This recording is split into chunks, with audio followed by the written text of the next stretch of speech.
Let's get right into it, guys. Let's get right into it. We've re-upped ourselves with some Dayquil, and we're back on it. Let's get into it. Let me make sure I'm centered.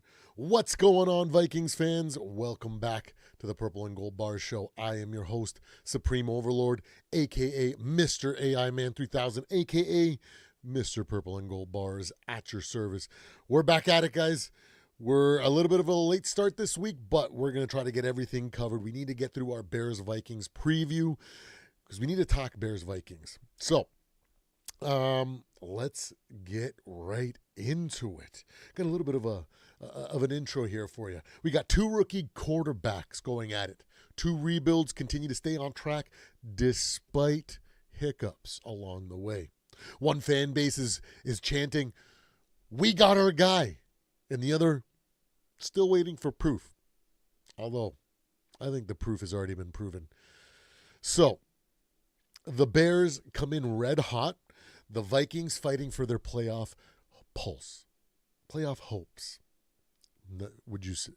But beneath all that hype, there's a chess match between chaos and control, and it all starts under center. I think I really wanted to look at this through a different lens. A lot of people are talking Bears Vikings and looking at the statistics and this and that and trying to break down the offense and defense. But I find that with two teams like this that are right in the thick of their rebuild, the Bears will say they're a little bit further when it comes to their quarterback development, despite having that first year with Eberflus as Caleb's coach. There's been a lot of retooling by Ben Johnson per se, but and then with the Vikings, very much the same. We got a solid team. Basically, a little bit of a different situation, right? Where the Bears are struggling in different areas. The Vikings have more of a solid foundation, solid supporting cast around J.J. McCarthy, and he's a little bit further behind his development. He's in that stage right now where he's basically going to have to learn on the fly through mistakes. And we've seen a lot of upside. We've seen a lot of downside.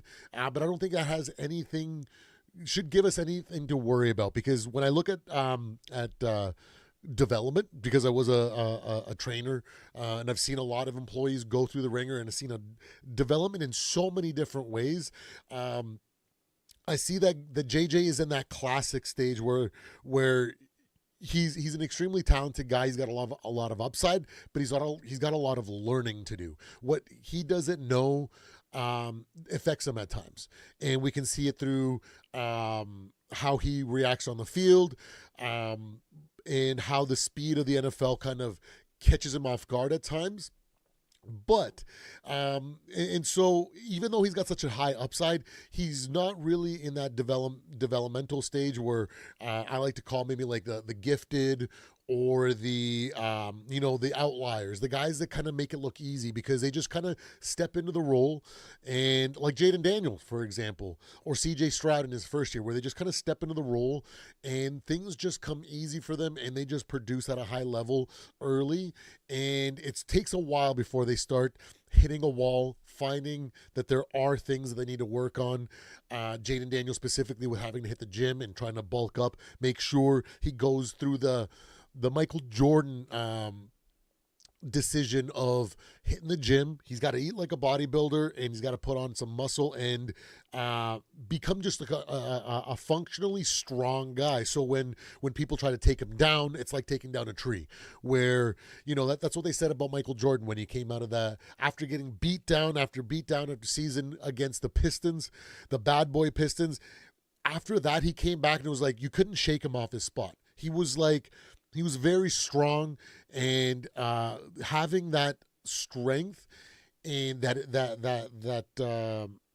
body to go along with it changed the way that he was able to dictate and dominate games. That's why I think Jaden Daniels has to go through that stage instead of what JJ's got to go through right now. Caleb Williams is a bit of a mixed bag. He's got a little bit of the outlier in him because he's got such incredible talent, but he also has to learn through adversity and through his mistakes. So it's a cool dichotomy here. We got chaos in Caleb Williams and the ability to run off scripted, use his legs, produce a lot of situations based off of his improvisation, on top of having a great arm and accuracy and everything that goes along with it. JJ McCarthy being the ice, where he's got to be cool and calm under pressure. He's got to focus and stay structured and work within the system in order to succeed at a high level, right? Especially at this stage of his career. So that's kind of the approach that I'm going to be looking at when I break down this game or preview this game, because it is something that it's really cool when I look at this matchup, because I'm looking at it like, oh, can I break it down this way? Can I break it down that way? When essentially they're the same team. They're just in different stages of their rebuild or their maturation process, right? So both teams make a bunch of errors, and sometimes they capitalize and sometimes they don't, right? The Bears, sometimes if things off script don't go right, they lose games, or they play down. People say they play down to their level or to their opponent, right? And then with JJ, it's about, he's very inconsistent. He's got to be able to use more of his team around him and stay structured. And if he can follow the game plan and avoid making costly mistakes, it becomes the winning path becomes much easier, right? So a total dichotomy, fire versus ice, right? Ice in the veins from JJ, and that volatility and that fire that comes from Caleb. So that's the approach that I wanted to look. What is going on? Mr. Delton back at it. Eric, New Mexico, Raquel and Florinda are in the house. Hey, that's awesome. I'm glad that you guys like those t-shirts, man. No, yes, that's what I'm saying when I talk about fire and ice with us, both of these teams in similar situations but vastly different development processes, right? So the Bears, right? They coming off of a I don't know if you can consider them last place schedule in our division, but they got a much weaker schedule than we did, right? We won 14 games last week, so our strength of competition is a lot higher than the Bears. The Bears, like Delton was saying, the combined record of all the teams the Bears have played is 25-49, right? So you can see that the Bears have had a little bit of an easier route, but even then they played down to their opponents, right? They kept it close with the Raiders, who was it? The Raiders and a couple teams. There was a couple teams where I'm blanking right now, man. My NyQuil. We'll just leave it at that. Or DayQuil. We'll just leave it at that. But anyways, I do know that they've been playing down to their opponents, and they don't really elevate to a point where they've just become world beaters against teams that they should be beating, right? Let's look at that game against the Bengals, where they just let a whole ton of points up by essentially a mediocre team. A high-powered offense with nothing else behind it, right? As Vikings fans, we know what it's like to have a high-powered offense with no defense, and it doesn't usually play out too well.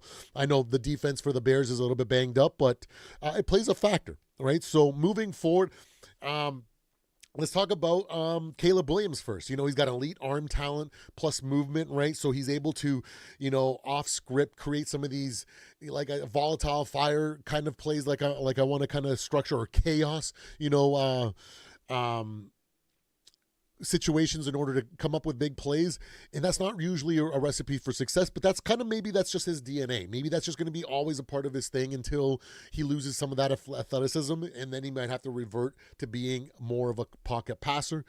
Now, the pressure to sack rate that the Bears were receiving at the start of the year was among the worst, and now they've elevated to 7th best in the league. So they are getting better on their O-line play consistency. So that's going to play a factor here, considering our pass rush is innovative. We'll call it innovative because we don't have the standard pass rush where we got the nose tackle or two defensive ends that are just studs that are going to come in there. We bring a little bit of everything, right? We bring the linebackers in, we bring safeties in. We create chaos, or Brian Flores creates chaos. So we're going to see when we see Caleb in his chaos versus Brian Flores and his chaos, and we'll see whose blender is stronger on this week. And I will lead to say that based on how Brian Flores has played Caleb over the last couple of years, last year and this year, he struggles in that situation, in that blender. So maybe this is the game where he starts making some progress handling this type of defense. But I'm going to bank that our defense has a little bit of an edge there, and our pass rush comes alive like it usually does. Now we just got to get some turnovers because we came so close. So many dropped interceptions off tip balls and everything. We were so close to breaking that game open if we could just come away with some of those interceptions last week, which is a great sign to see, because once that starts falling into place and JJ gets more and more consistent, this team is going to be freaking dangerous, and I'm so excited about our Minnesota Vikings, right? So going back to Caleb, he generates a lot of plays outside of structure, right? He scrambles a lot. Sometimes he gets through his first, second read, and he realizes the pass rush is coming. He's got to use his legs to open up the pass, or sometimes just take off running. So that situation should fall into what Brian Flores wants to do, right? So if we can keep him flustered and then keep him from being dialed in those situations where other teams just don't have the ability to put him back in a blender in those situations, it's going to play an interesting factor in this week's game. When scripted early, he can be clean and efficient, right?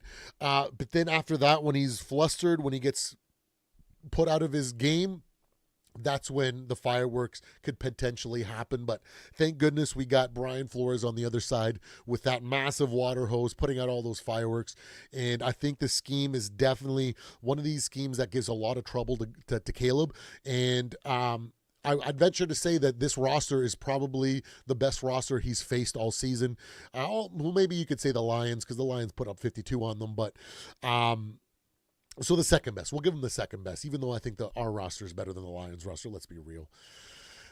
All show but no go in the playoffs. That's all they are. But we're still learning. We're growing. But anyways, we'll see how that goes. And then with JJ, he's got the highest depth of average target in the league with 10 plus yards per throw. He's been showing some struggles in short to intermediate. Sometimes I feel like last week especially, where he sees that he can create some extra time with his legs, and he is looking for more of the home run play instead of taking the easy check down or running with his legs, which is understandable. You know what I mean? Like when you have Jordan Addison and Jettas out on the field, you feel like sometimes the risk might pay off, and that's something that JJ has to work through. The longer he's in those situations, the better he's going to get at deciding when to take shots, right? Like Brett Favre early in his career, or any gunslinger, right, that you can name. Sometimes at the beginning, it's just too many risky plays because they just have so much confidence in themselves to make a big play that it kind of veers away from the game plan. So this is something that JJ is going to have to work on, and I think that this week he kind of settles it down more, because he's kind of a little bit up and down here when it comes to his bravado and what he likes to put out on the field. Against the Lions, he was calm, collected, poised. He knew exactly what to do, and he didn't opt for risks. Maybe it's because he perceived the Lions being such a dangerous opponent that he didn't feel like taking risks would be beneficial in comparison to just being steady and following the game plan, right? Not to mention the defense played a massive factor at keeping the tempo where he was in control and not focusing, putting us behind the chains constantly with penalties, or having to be behind in the game and having to throw a lot, right? So This game might kind of lead back into that. Okay, let's kind of control this too. I'm facing the number one pick out of my draft class, and I got a bone to pick, right? Just like in week one, he just refused to die. He was like, I am not going to let this guy in this narrative take over this rivalry or this between us and these teams. I'm just gonna put this away, and he rose to the occasion in the fourth quarter. Now, he faces a Bears defense, which is missing. I think Jalen might go as of the last reports that I saw. What's going on, Jonathan?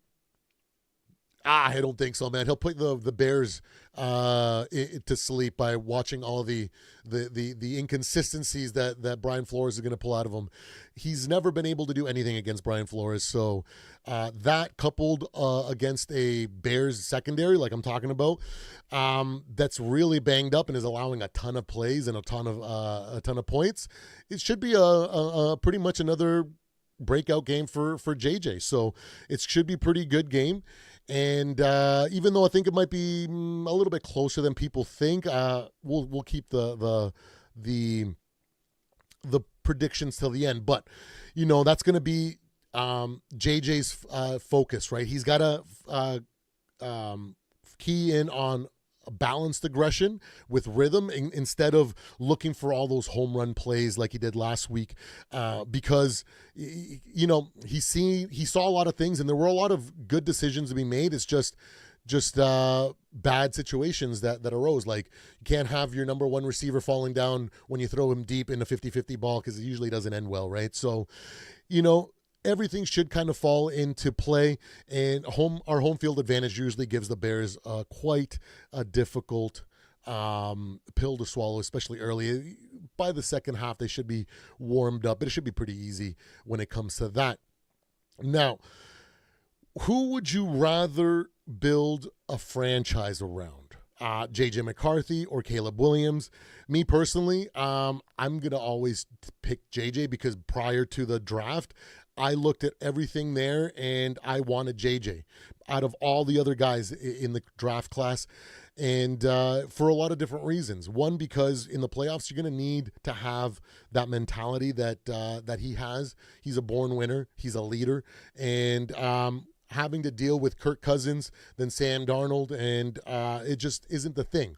And we've already seen Caleb in big game situations kind of fall apart. So, he's got some really good games. Let's not kid ourselves. He is a very talented kid, but it's going to be, whenever he gets punched in the mouth, he gets a little shaky here. And Brian Flores swings a lot of haymakers. And last year, he got completely trounced both games, right? So that tendency and that trajectory still stays on the same track here, especially with this year. And so Brian Flores should continue that going forward, right? Now, the Bears' turnover margin is plus 14, 8.2% explosive play rate, so not too bad. Vikings are 1-3 at home, so it's one of those things that it's kind of a weird stat, 1-3 at home, because Carson Wentz has a little bit to do with that. Last week has a little bit to do with that. But the one thing that can be true about our home field advantage is that it's one of the best in the league. We are like second or third all time in the last 10 years, I believe, with false starts in our facility by the opposing team. So it's going to be kind of balanced to an extent. So if JJ McCarthy and the offense can stay pretty grounded and focused, it should be an easy start to the game and taking over through the defensive matchup here. That defense is definitely up for the taking. Now, like always, we're going to be our biggest enemy against any team. I don't think there's been a single team this season that's really beat us outright. Or maybe you could say the Chargers, even though I think we just fell apart and no-showed. So 50-50 on that one. But for the most part, every loss has basically been on us. And the fact that the team has always kept it close is a testament to the point that we've always had a chance to bring it back, is a testament to the fact that the other teams didn't do anything of really note for us to really be scared about. And so I think that continues to be a thing this week going forward. when we come to Vikings historically versus the Bears, we've won the last 8 of the 9 against Chicago, especially this week 1 this year, where Caleb looked good for a half and then looked horrible for another half. And it just goes to show the difference between a guy that's built to win and can rise to the occasion versus a guy that paints his nails and cries on the sidelines when things don't go his way. So, recent shift, the Bears have been playing weaker teams because they did have such a terrible year last year, so they got the easier schedule. So it's not a surprise that they got some wins. They do have a talented team, although they're still the little brothers of the division. They're still at the bottom there wanting to gain some relevance. And I think maybe next year we might have to start really taking them serious once Ben Johnson has taken that team and brought them to the next level. Until then, I think they're still too up and down. That's why they play down to their opposing, to their team. So should be pretty interesting game. When it comes to advantages, disadvantages, I don't really think there might be. I think it might be a pretty even game when we look at it that way. Defensively, we'll have a massive advantage, and you could arguably say that offensively, the Bears might have an advantage. But defense wins championships, and that saying exists for a reason. And Brian Flores has definitely Caleb's number, so I'm hoping to see that trend continue. And so, what are we going to see this week? Are we going to see a historic, all-time matchup between the Bears and Vikings where it's just a shootout and it's going to be awesome nonetheless? I don't know. It might be a low-scoring game just because of all the growth and growing pains that we're going to see on both sides. Because whenever the Bears play a good roster, especially a good defense, they get 52 scored on them, or they get embarrassed in a quarter, or in the second half, and it doesn't, so we're going to see what these Bears have been able to become. Are they going to be able to face adversity and overcome like they do against bad teams, or are they going to be the same situation where when they play a good roster, they tend to crumble? It's really cool dynamic to see, but I think the key to this game is how both quarterbacks handle the situation. And I think it's a bit of a coin flip. I'm not going to lie. I could see it going both ways, where the defense of the Bears kind of gives up a ton of plays, and JJ comes out on top with a bunch of scores, and Caleb does his valiant job scrambling and trying to get back into games to no avail. I could also see this being a defensive matchup where both quarterbacks struggle because one's facing a top tier defense, and JJ is battling his own demons, trying to find the balance that he needs to find in order to continue to become the guy that he will be in the future. So it's pretty cool. I like the situation that we're in. I think it's going to be a really good game. The way that I see it playing out ideally is us taking advantage of the home field advantage, making sure that they get a whole bunch of false starts at the beginning, derailing some of their early drives, giving us the ability to get a lead and forcing them to play a little bit more desperate and play from behind, which sometimes the Bears struggle with, right? But I could also, and then going forward, then having the Vikings kind of take control and not look back like we did against the Lions, a much better team. So it's very, very interesting to say. I'm going to say that it's going to be I don't think it's going to be a blowout either way. I don't feel a low scoring game either. I feel like it's going to be a little bit middle of the pack. So like 31-24, 31-27, 27-24. But I'm gonna definitely pick the Vikings here to take the edge because of home field advantage and Brian Flores just having his way with the Bears offense. And it's gonna be a good one. So let's go Vikings.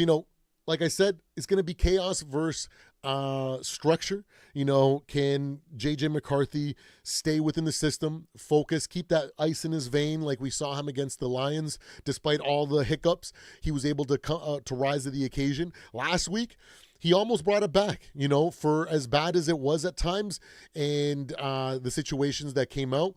The defense kept us in it, and JJ almost brought it back, which means that he's learning, and those situations are what going to give him the experience going forward. I'm expecting next year to be a massive step in comparison to this year, where we go from a growth and learning stage to more a refining stage, where now he's got all the lessons learned and he's going to have to just run with it.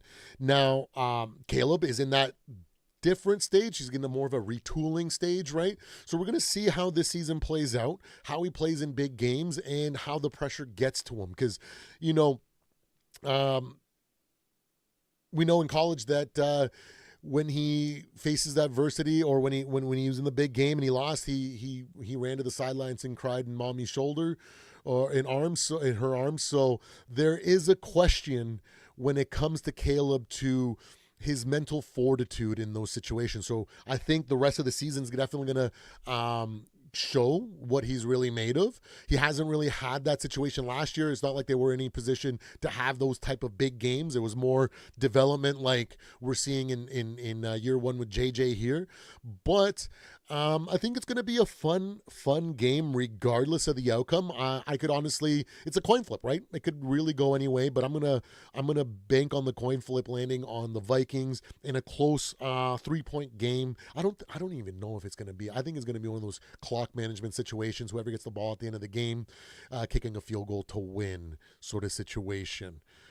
Because I feel like it's going to be a lot closer in skill level than a lot of people want to give credit to, based on both situations. I see the haters online for both quarterbacks, right? I see, I think, was it Bleacher Report? Oh man, I forget which one, but like they did a couple.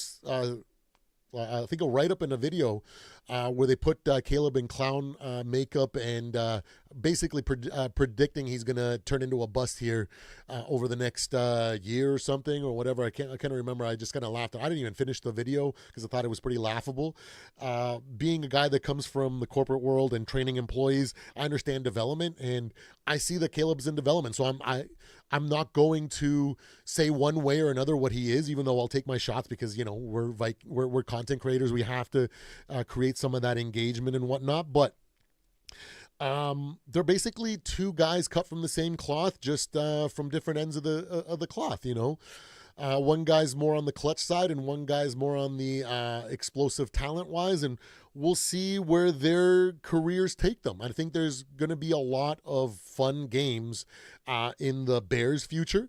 I've had a lot of fun watching their games this season as well as last season, and I hope to continue to see Caleb develop. I hope to see JJ develop. I really want to, ideally, what I want for our division is for every team to develop into a top caliber team so that there's no excuses when whenever whoever wins the title, it's going to be like, hey, we had to beat the best to be the best in our division, and every single one of these teams is top tier. So I want to see that. I want to see this division, you know, forged in fire. I want to see, you know, what they say, what's it called? What they say about sharpening. You know, adversity keeps the something about. I can't even remember. My brain is so hopped up on Dayquil here that I can't really think straight. But yeah, I'm curious to see where both franchises lead. I think they're both on similar tracks, and I'm excited for the NFC North. Well, it's kind of weird because the Lions are probably going to fall off over the next couple years, and I just don't know what to make with Jordan Love, because I just don't think he's that good. I want to more accurately assess him. I thought he had a little bit more tenure in the league. I did a little bit more research on him again and realized he's actually only like 5 years in, and when I thought he was like 7 years in. So that was my bad on that front. But I think I just still need to see a lot more from him. For a guy that's supposedly Super Bowl caliber, to be making rookie quarterback mistakes or backup quarterback mistakes, it's pretty alarming. And I'm pretty sure I know what Jared Goff is. He's this generation's Phillip Rivers. All stats, nothing to show for it. So it's gonna be a fun one. Let me know in the comments and in the chat what you guys think. And I hope you guys have a good weekend. I hope if you guys are into college football, I hope you guys have a fun day watching college football here. And I hope you guys have a great day watching NFL football tomorrow. I will see you guys on the next live. I have another one coming up. I was actually going to do a hot take review first, but then I realized, oh crap, I haven't even done a Bears Vikings preview. So thank you so much, guys. I will see you guys on the next one.